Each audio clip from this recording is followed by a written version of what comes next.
Olá, eu sou Vanessa Paiva e a gente vai começar a segunda parte da aula de escrita acadêmica. Essa aula, então, ela vai falar sobre a formação adequada de parágrafos, na continuação da aula passada. Então, para falar um pouco sobre a construção de parágrafos, a gente vai definir o que é um parágrafo padrão. Então, um parágrafo ele é uma unidade de composição em que está contida uma ideia central ou ideia nuclear. Aqui se agregam outras, secundárias, intimamente relacionadas pelo sentido e logicamente decorrente delas. Então, o que contém um parágrafo, por excelência? Uma ideia central, que vai vir acompanhada de ideias secundárias que decorrem logicamente dessa ideia central.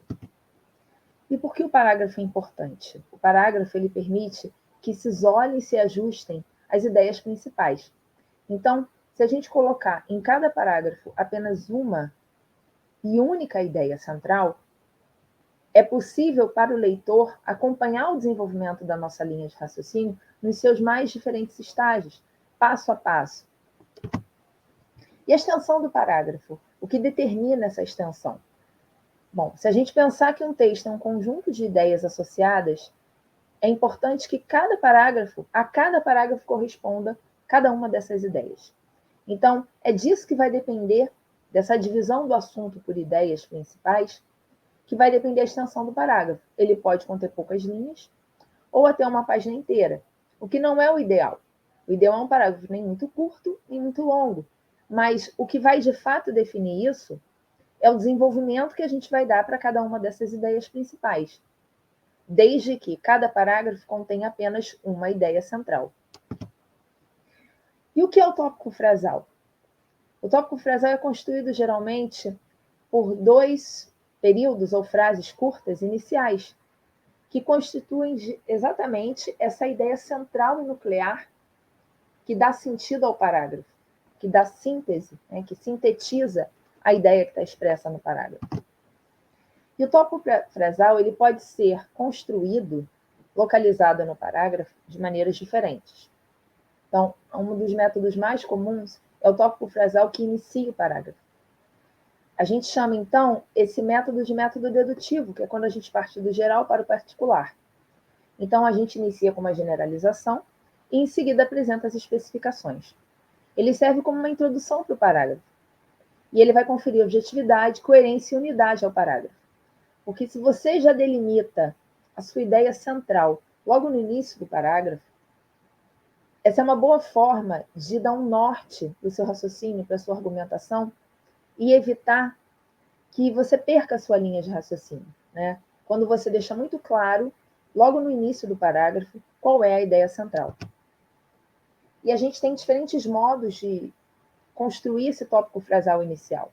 O primeiro é a declaração inicial, que é o mais utilizado, que é quando o autor afirma ou nega algo logo de início, e em seguida ele justifica ou fundamenta aquela afirmativa. Para isso, ele vai se valer de recursos que a gente já trouxe na aula passada, né? A gente falou um pouco deles. Os exemplos, as comparações, as analogias, os motivos, os fatos, etc. Você também pode iniciar fazer um tópico frasal através de uma definição, que é bastante comum também, que é o tópico frasal, que é uma definição, uma conceituação que vai vir acompanhado da sua explicação. A gente tem também o tópico frasal inicial por divisão, que é quando um tópico frasal, ou seja, uma ideia central, ele é apresentado como uma divisão ou discriminação das ideias a serem desenvolvidas. Geralmente, então, definição e divisão são dois modos de apresentar o parágrafo, o tópico frasal inicial, que aparecem juntas. Quando você apresenta uma definição, por exemplo, a definição de um processo, de um fenômeno ou de um sistema, que é composto de várias partes ou de vários componentes, e em seguida apresenta a divisão desses elementos. O tópico frasal também pode vir no final do parágrafo. Nesse caso, a gente utiliza o método indutivo, que vai do particular para o geral. Então, a gente inicia pelas informações mais específicas, para somente no fim do parágrafo chegar a uma generalização, a uma ideia mais geral. Ele serve, então, como uma conclusão para o parágrafo, né? E, geralmente, ele é iniciado, né, essa parte final do parágrafo, que vai ser a sua conclusão, e que vai carregar a sua ideia principal, ele vai ser iniciado por algum elemento coesivo que tem o sentido de conclusão. E aí a gente vai utilizar locuções como portanto, por conseguinte, dessa maneira, dessa forma, podemos concluir que, pode-se concluir, etc. O tópico frasal, ele também pode vir implícito, diluído no parágrafo, ou seja, nem no início do parágrafo, nem no final. Ele vai aparecer, então, disperso. O parágrafo ele vai ser formado apenas pelo próprio desenvolvimento da ideia, através de detalhes, exemplos, explicitações daqueles componentes de uma determinada situação, de um determinado sistema, sem necessariamente uma introdução ou uma conclusão. Então, ele vai ser organizado de um modo que é possível deduzir ou induzir de maneira clara uma ideia nuclear. Agora, esse é um método mais simples de apresentar a ideia central do seu parágrafo? Não. O mais simples e que te dá uma ideia mais clara, que passa uma ideia mais clara de um posicionamento, de uma ideia que você queira apresentar, é o tópico frasal inicial ou final. Para que você apresente um tópico frasal diluído, disperso no parágrafo, é necessário bastante habilidade de escrita para você ter certeza de que as suas ideias vão permanecer claras, que a sua linha de raciocínio vai permanecer coerente. A gente trouxe aqui alguns exemplos que vocês podem depois pausar o vídeo com calma para ler, que ajudam a identificar onde está esse tópico frasal. Aqui, por exemplo, a gente vai perceber que o tópico frasal está no início do parágrafo. De fato, não é defensável pensar que em algum momento o político tem estado ausente da historiografia. Então, qual a ideia principal que o autor está defendendo? Que o político sempre esteve presente na historiografia. E aí ele vai trazer uma série de argumentos. Ele vai mostrar, então, inclusive numa trajetória cronológica, como mesmo em momentos em que o aspecto político pareceu estar oculto ou pareceu ter sido desvalorizado, ele apenas passou a dividir a atenção com outras questões. Vamos ler. Então, em nenhum momento o político esteve ausente da historiografia. A ocorrência de grandes fenômenos políticos, como as ditaduras totalitárias, por exemplo, não deixou de ser estudada propriamente em nenhum momento da historiografia ocidental. Aqui é uma explicitação, até por uma espécie de repetição da ideia principal. E os contínuos estudos sobre os nazismos e as ditaduras fascistas oferecem um grande exemplo. Aqui ele traz um exemplo para reforçar esse argumento. O que ocorre, sim, é um duplo fenômeno no qual já nos ocuparemos. De um lado, o político passa a dividir a atenção dos historiadores com instâncias como a economia e a demografia. Na verdade, esses campos passam a ser mais frequentados por certos grupos de historiadores, não há como negar, mas isto sem que o político desapareça do quadro dos interesses historiográficos, o que não faria sentido em um século XX tão agitado por acontecimentos políticos de toda a ordem.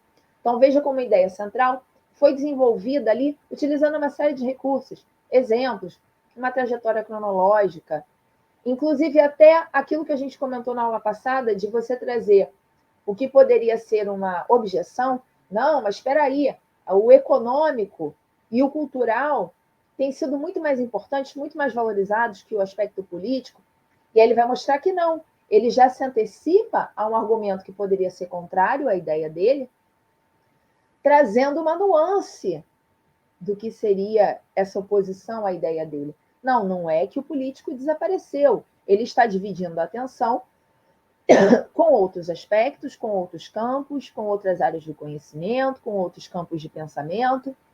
E assim ele vai trazer a argumentação dele, inclusive dizendo no final, ora, inclusive numa conjuntura tão agitada, com tantos acontecimentos políticos como a gente tem hoje, isso nem mesmo seria possível, deixar o político de lado.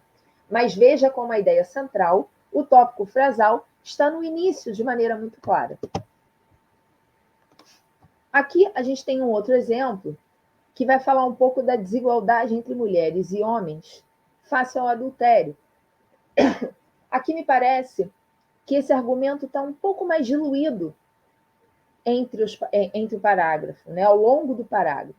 Ela traz ali uma ideia de, pela via de heranças várias, acolhidas, ordenadas e promovidas pelos ambientes monásticos, a desigualdade entre homens e mulheres face ao adultério cristalizou-se a ponto deste deste pecado, né, deste tornar-se um pecado feminino por excelência.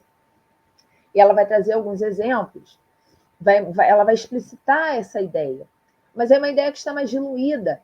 A gente não tem exatamente uma ideia muito mais importante se destacando no parágrafo, e sim uma ideia que vai sendo desenvolvida ao longo do parágrafo. Aqui a gente tem um exemplo de um outro tópico frasal inicial, em que é dito: consideramos August Flisch o grande marco na construção da noção de reforma gregoriana. Esta é a ideia principal. Este autor é o marco da reforma gregoriana. E como isso vai ser colocado, né? Como isso vai ser demonstrado? Esse tópico frasal, essa ideia central.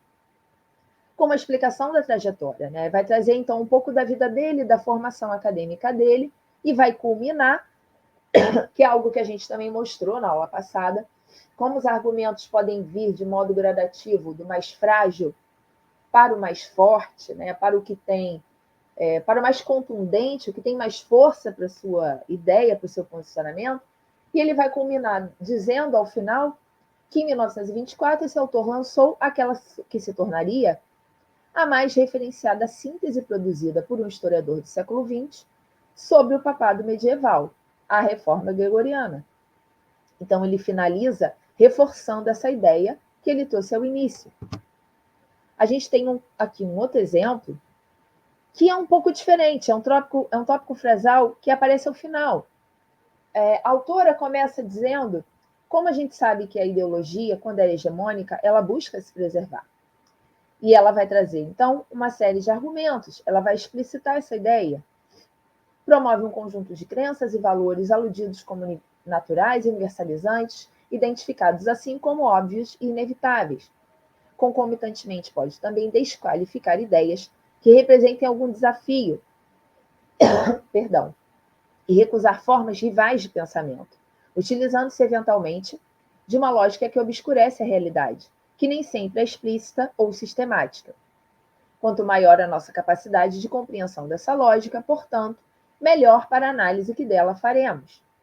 Então, a autora trouxe um desenvolvimento dessa ideia sobre a ideologia hegemônica para culminar na sua ideia central, que é necessário uma grande compreensão, uma ampla compreensão da lógica da hegemonia da ideologia para que se faça uma análise adequada dela. Aqui a gente tem um tópico frasal diluído também. Ele é muito mais o desenvolvimento do que uma ideia única muito específica. Vamos ler. O mundo da feitiçaria é o mundo do desejo eminentemente passional, que a tudo se sobrepõe para conseguir uma resposta para uma paixão não correspondida ou proibida. Suas atividades trazem consigo a utilização de ervas e ungüentos, dos quais resultam conhecimentos positivos que se transmitem da feitiçaria greco-romana à sua correspondente imediata no mundo da representação mental, a feitiçaria medieval. Então, é um parágrafo que desenvolve aspectos da feitiçaria, mas sem trazer exatamente uma ideia única que possa ser destacada como a central, e sim mais ali a noção de uma trajetória e de alguns aspectos mais detalhados sobre como se dá, como se concretiza essa feitiçaria. A gente tem aqui um outro parágrafo que também tem as ideias mais diluídas. Ele vai falar um pouco da civilização. E ele vai trazer, na verdade, mais ao final, o que a gente pode identificar como um tópico frasal. E ele vai deixar isso muito claro. Então, ele vai dizer, na vertente francesa, a civilização, termo sem dúvida ainda mais polissêmico do que a cultura. E aí você pode pensar, bom, será que esse é o tópico frasal dele?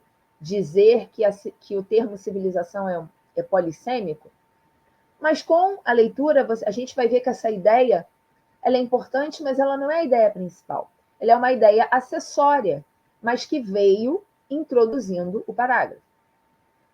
Então, a civilização foi vista tradicionalmente numa perspectiva evolucionista e otimista. É uma outra perspectiva que ele traz.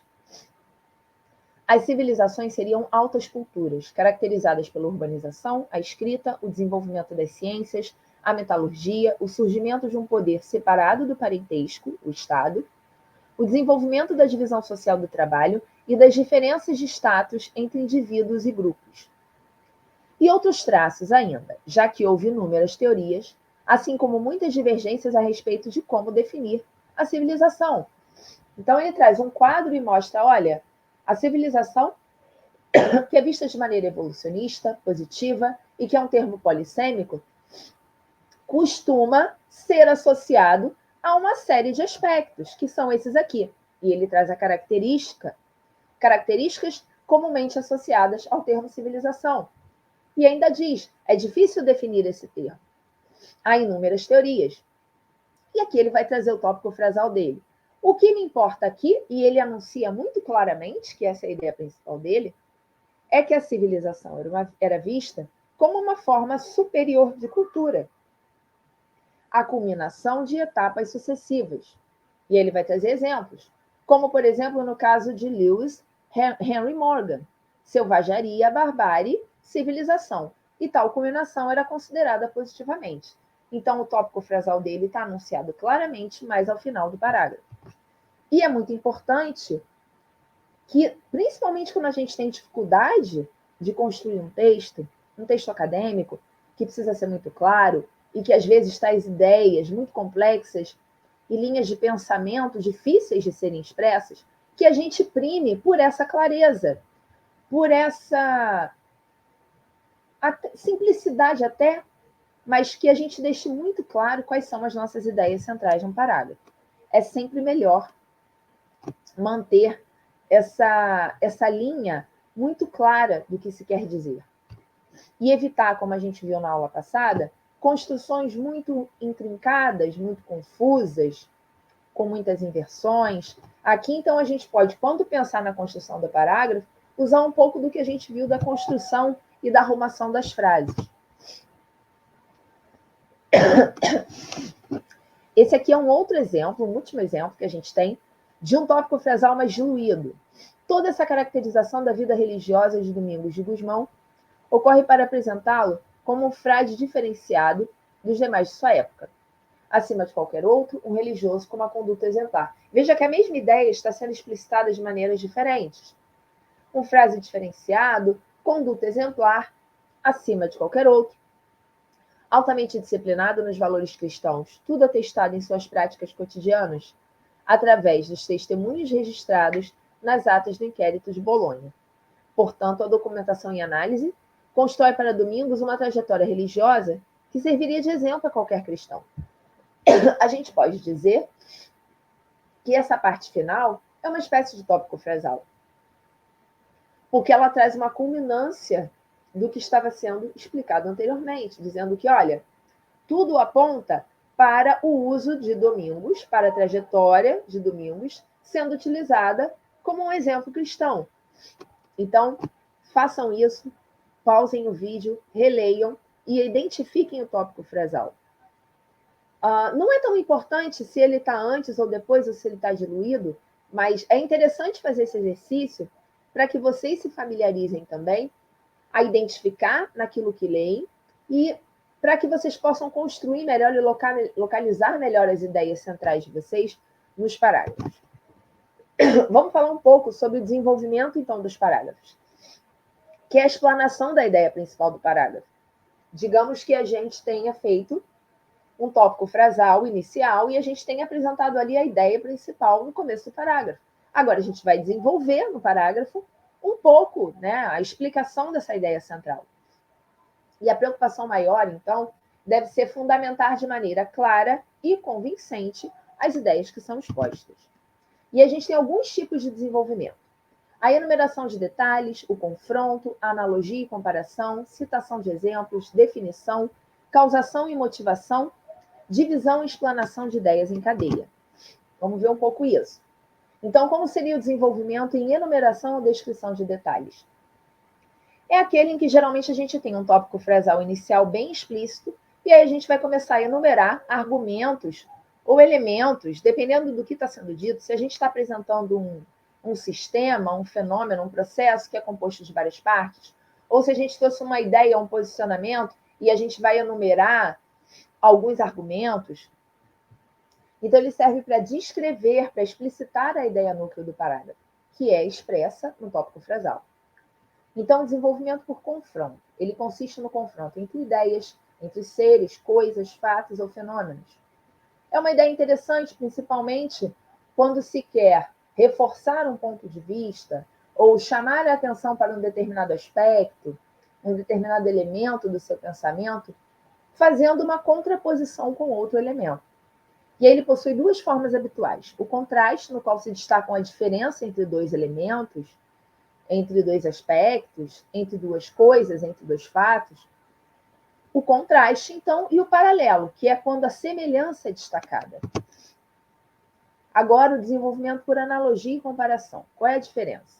A analogia é quando as semelhanças elas são construídas. Então, elas são imaginárias. Quando eu estabeleço uma analogia, eu crio a relação entre duas coisas. Na comparação, as semelhanças são reais, elas são sensíveis, elas são percebíveis. O que eu faço é explicitar, é trazer à tona essas semelhanças. A analogia e comparação possuem um grande valor didático. E elas buscam, então, explicar o desconhecido pelo conhecido, o estranho pelo familiar. Porque talvez você tenha um processo que seja mais difícil de ser explicado e você tenha um processo parecido, semelhante, similar, que possa auxiliar na compreensão daquilo que você pretende explicar, né, ou defender. Também podemos utilizar a citação de exemplos, que tem uma feição didática e que não constitui o desenvolvimento propriamente dito. Seu desenvolvimento ficaria muito pobre se ele fosse formado apenas de exemplos, porque os exemplos não explicam, eles reforçam, eles ilustram. Então, na verdade, é um acompanhamento, é uma espécie de comprovante. Você desenvolve a ideia, você apresenta a ideia, você explica a ideia e, para reforçar a sua explicação, você traz casos típicos, casos representativos. O desenvolvimento por definição, que também é muito frequente em exposições didáticas, é quando a definição ela vai exercer o papel da justificativa. Eu vou ter uma razão de declaração expressa no tópico frasal. Temos também a causação e motivação, que são duas formas relacionais que podem ser estabelecidas nesse desenvolvimento. Primeiro é a relação de causa e efeito, que é aplicada quando a gente aborda fatos ou fenômenos, e a gente quer traçar, então, o desenvolvimento desse fenômeno ou desse fato.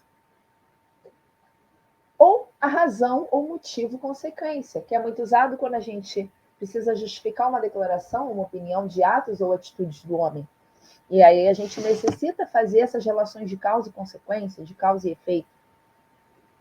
É muito importante que não se confunda a causa com o efeito, e isso é um erro muito comum, e nem confundir com outras circunstâncias. Então é necessário, se você precisar estabelecer uma relação de causa e consequência, é necessário que esteja muito claro para você quais são as causas e quais são as consequências. Essa ordem ela não pode ser subvertida. E a apresentação de razões é um processo típico da argumentação, né?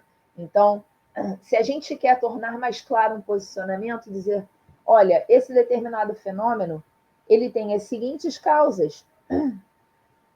E por que isso pode ser afirmado? Essas aqui são as consequências. E a gente explica quais são as razões.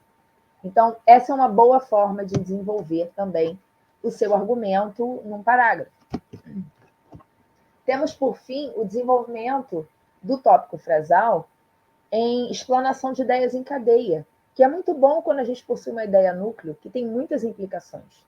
Então, uma ideia central vai gerar outras secundárias, e aí a gente necessita mostrar esse caminho, essa cadeia acontecendo, essa sucessão de efeitos relacionais. Ele é comumente precedido pelo tópico frasal, ou ele consiste no próprio tópico frasal. A própria enumeração das ideias em cadeia pode ser o que você pretende afirmar, destacar, enfatizar, e pode ser o tópico frasal. Então, consiste na divisão da ideia núcleo em duas ou mais partes para serem discutidas, cada uma seguidamente. Pode ser realizado em um só parágrafo, ou você pode desdobrar essa ideia em cadeia em outros, em que as ideias secundárias, que derivam da ideia principal, elas vão ser trabalhadas de maneira aprofundada. E se você vai aprofundar cada uma dessas ideias secundárias, lembre-se, é necessário que você tenha um parágrafo para cada ideia secundária, porque cada parágrafo deve, idealmente, ter apenas um tópico frasal. Lembre-se disso. Agora vamos falar um pouco sobre 3 elementos fundamentais para uma escrita acadêmica, para qualquer tipo de texto, mas um texto acadêmico que é extremamente formal e que prima pela clareza, é necessário que nós tenhamos unidade, ênfase e coerência. Unidade é quando temos apenas uma ideia predominante, temos apenas um caminho de raciocínio, falamos apenas de uma coisa. Então, é muito comum lermos trabalhos acadêmicos em que chega um determinado momento que você que está lendo não sabe exatamente o que o autor pretende. Você não sabe mais do que trata o trabalho, porque ele parece estar tratando de várias coisas ao mesmo tempo, ou de 2 coisas ao mesmo tempo. É muito comum que isso aconteça quando, no decorrer da pesquisa, nós nos apaixonamos, nos fascinamos por algum aspecto que no desenvolvimento da pesquisa apareceu, mas que ele não necessariamente tem uma relação direta ou um papel central no seu tema, mas você acaba, sem perceber, dando tanto destaque a ele, que você dá essa impressão para o leitor de que você tem outras ideias centrais, outras ideias predominantes. Isso não pode acontecer. Você deve ter uma ideia central que vai ser desenvolvida no seu trabalho, tenha ele o tamanho que for. A diferença é que você vai destrinchar essa ideia de uma maneira mais ou menos profunda, mais ou menos detalhada, com mais ou menos aspectos, mas a ideia predominante ela deve ser perfeitamente identificável. ênfase. A ênfase é a ideia predominante aparecer em uma posição de relevo num parágrafo. Então, se a gente pensar no parágrafo, a unidade é quando o parágrafo tem uma só ideia predominante, que a gente já falou, é o tópico frasal. A ênfase é quando essa ideia predominante ela aparece em posição de relevo, facilmente identificável.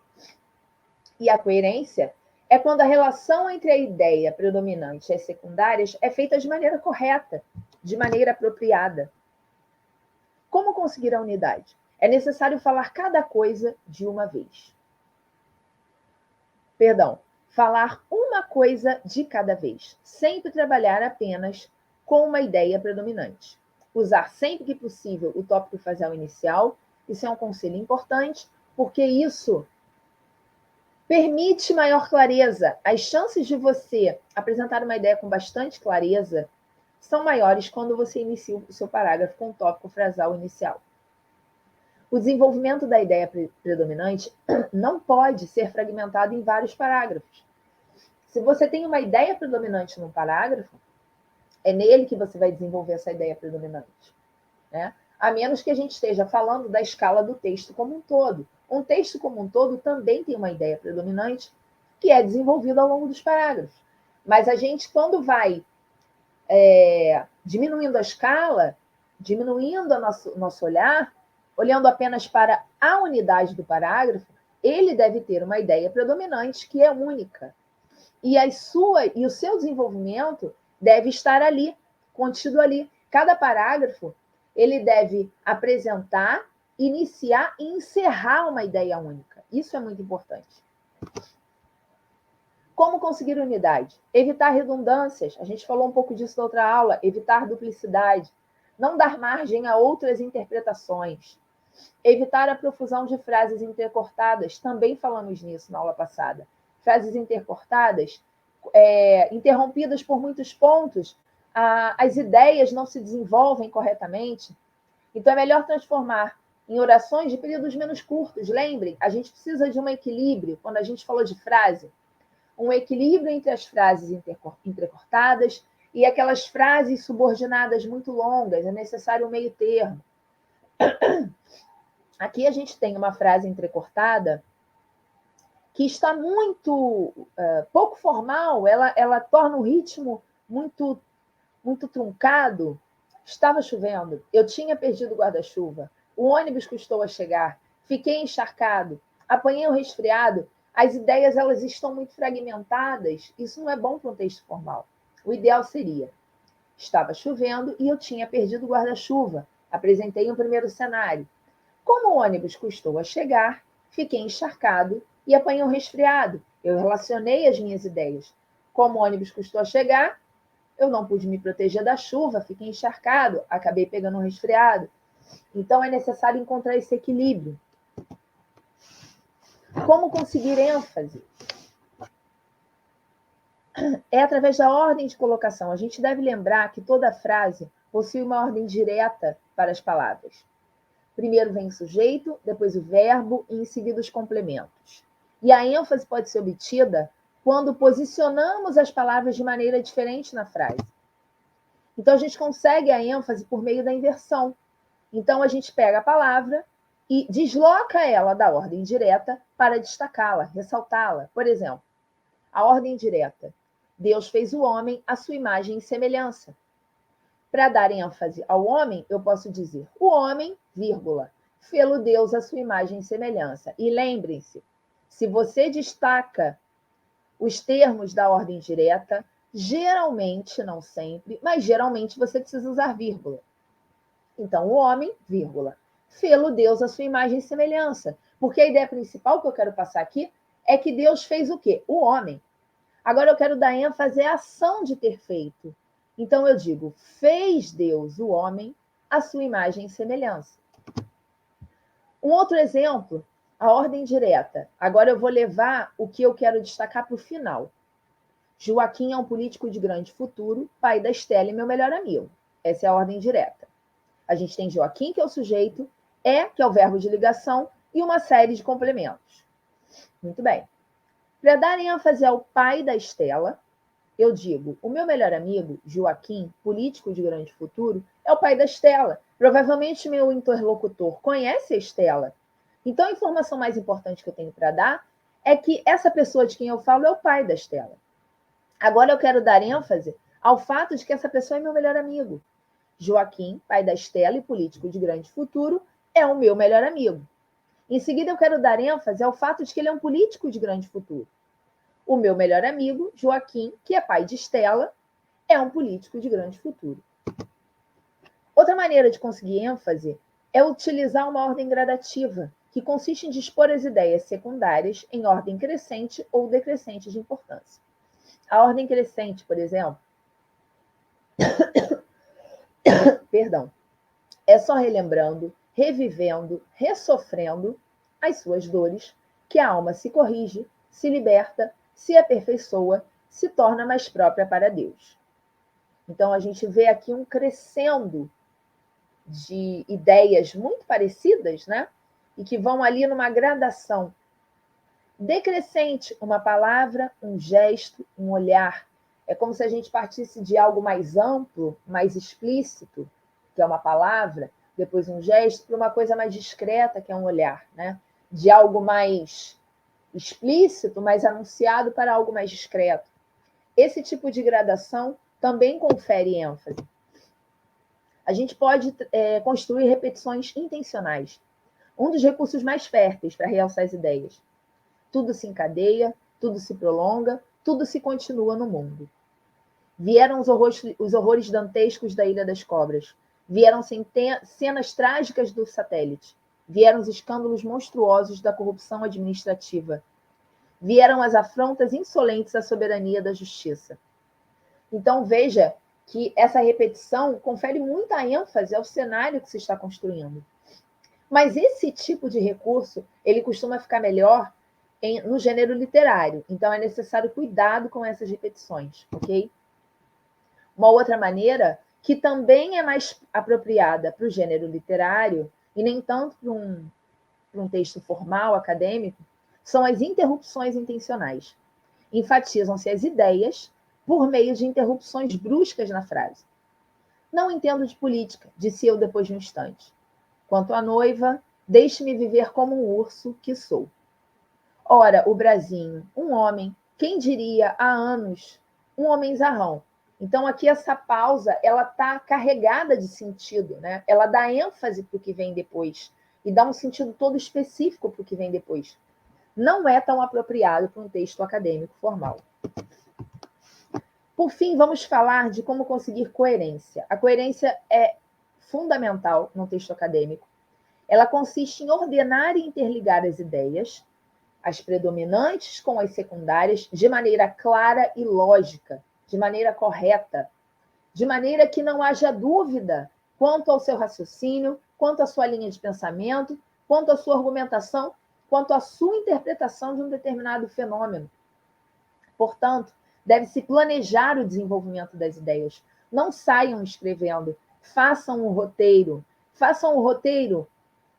Se você vai escrever um texto, uma redação, um trabalho, façam um roteiro. Façam um roteiro. Estabeleçam qual vai ser o tópico frasal de cada parágrafo. Isso é importante para que vocês não percam a sua linha de raciocínio, para que vocês não se desorganizem. Deve-se, portanto, planejar o desenvolvimento das ideias, colocando-as em uma ordem adequada ao objetivo da comunicação, interligando-as por meio de conectivos e partículas de transição. Lembrando também do que a gente viu na aula passada, quais são os conectivos adequados. Eu quero dar uma ideia de oposição, eu quero dar uma ideia de concessão, eu quero dar uma ideia de explicação, eu quero dar uma ideia de conclusão. Do que se trata, que ideia eu quero passar, que tipo de comunicação eu quero estabelecer, o que eu quero destacar. Isso é importante para eu saber a ordem em que eu vou organizar essas ideias. Releia. Quando escrever, releia sempre. Você escreveu 3 parágrafos, antes de escrever o 4º, releia. Será que as minhas ideias estão conectadas? Será que tem uma linha de raciocínio que um leitor vai conseguir acompanhar? Isso tudo é muito importante. Como conseguir coerência? A gente tem formas de ordenar essas ideias, então. Uma delas é a ordem cronológica. Os eventos são registrados de maneira crescente, dos mais antigos para os mais novos. Ordenação espacial, sobretudo comum em descrições. Deve-se seguir a ordem em que o objeto é observado, ou seja, a ordem imposta pelo ponto de vista. Pode ser pelo cenário geral, pelo todo, e em seguida para os detalhes, ou o inverso. A lógica, a ordenação lógica, a maneira mais simples de ordenar logicamente um parágrafo é obedecendo às relações de causa e efeito, sempre deixando para o fim ideias e argumentos mais importantes. Formas de interligar as ideias, a gente tem aqui uma série de recursos. Elementos coesivos que podem expressar prioridade. Que elementos são esses? Vamos falar aqui alguns exemplos. E na aula que a gente fizer de dúvidas, a gente pode disponibilizar para vocês, inclusive, uma tabela. Que tipo de elementos coesivos expressariam prioridade? Antes de tudo, primeiramente, é importante ressaltar, sobretudo, acima de tudo, é mister destacar que, é fundamental lembrar que esse tipo de construção traz uma ideia de prioridade, de relevância, ideias de tempo, quando é necessário dizer primeiramente, em seguida, posteriormente, lembrar quais são esses conectivos que indicam a ideia de tempo, com o passar do tempo, ao longo do tempo. Vejam quais são os conectivos adequados. Ideias de semelhança, tal qual, de tal modo, do mesmo modo, da mesma maneira.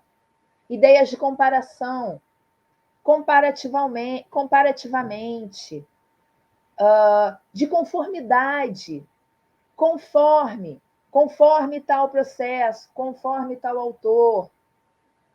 Adição, além de, além disso, ademais. Continuação, na sequência, na esteira de. Dúvida. Dúvida é algo meio complicado, é necessário expressar de uma maneira. Você pode construir uma questão, uma pergunta retórica. Né? Indicar certeza. Lembre-se que certeza é algo que a gente deve fazer, a gente deve expor o posicionamento de modo seguro, convicto, mas não utilizar aqueles termos muito categóricos. tudo, sempre, jamais, nunca, são termos que não são muito adequados para o texto acadêmico. Ideias de ênfase, como a gente já disse, é importante ressaltar, sobretudo, sobremaneira. A gente pode ter ideias que expressam surpresa, imprevisto, nem todas vão caber num texto acadêmico. Ilustração, os nossos exemplos, esclarecimentos, fica claro, devido ao exposto. Ideias de propósito, de intenção, de finalidade, a fim de, com a finalidade de, ideias de lugar. Lembrando que um erro muito comum é utilizar locuções, expressões de lugar físico para tratar de posicionamentos de pensamento. Isso não é formal. Proximidade, distância, resumo, recapitulação. Em resumo, em linhas gerais, em síntese, em apertada síntese.